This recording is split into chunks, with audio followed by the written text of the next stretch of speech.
sakit sa puso. Yun lang ang alam ko. Sakit sa puso din.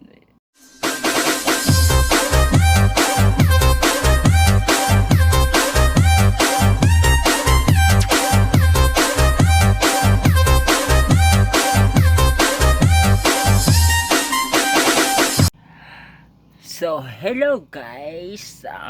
Good evening. So, para akong mapanot kasi araw-araw ko na stress. Tingnan niyo ba? Tingnan niyo. Ayan ay. Ayan, dyan o, dyan sa part na yan. Parang mawawala na yan. Then, dito sa unahan. Tingnan niyo na. Ang nipis na, di ba? Tapos tuwing suklay ko ng umaga o kahit hapon, ang dami kong nakukuha, mga sobrang 10 siguro. O tingnan nyo, meron na naman. Parang ako mapanot. Tapos tingnan sa gitna, yan. Anong stage na to? Anong sakit to?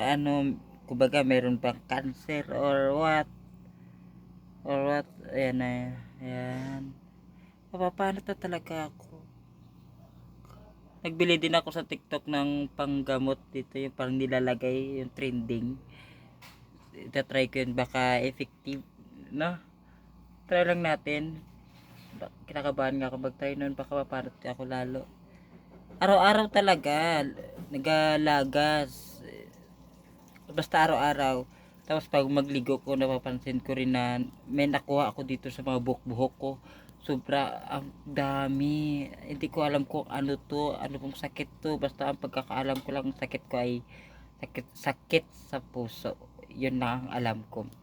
Sakit sa puso, then yun lang, bingi, yun lang. Yes, totoo, to be honest. Basta to, maano lang ako, napapansin ko last 2022, 2023. Napansin ko na napaparot ako. Tapos ngayon, nagtatrabaho ako. Nung nag-aral ako, hindi ako stress. Ngayon, yung nagtatrabaho na ako, stress araw-araw. Sinasabi ko sa inyo, araw-araw akong stress. Pero parang hindi ito ata stress, parang mayroon atang sakit to eh. Sakit ata to, sakit. So pasensya na kayo sa likod ko kasi mga bitchit yan namin. Ayan. Ayan.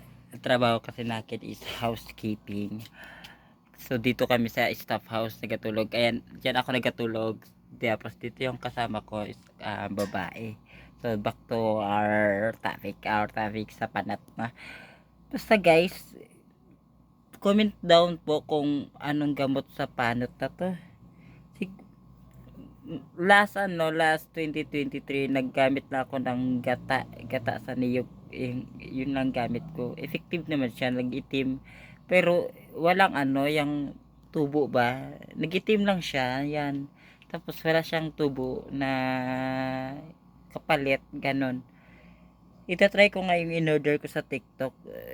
If ever na mag-effective yun, gagamitin ko na lang yun araw-araw, ganon. So please comment daw kung ano to, anong sakit to or what. Basta araw-araw siya, every suklay, every day nagliligo ako, ang daming nahulog na buhok. So comment down kung ano to siya, anong sakit or what. Kung basta ang pagkakaalam ko lang, always na akong tahimik. Dati nag-aral ako, masayahin ako, so far masayahin. Ay, hindi ko alam. ngayon na bihira lang akong masaya. Basta, parang halos na lang akong tahimik, tapos talulungkot.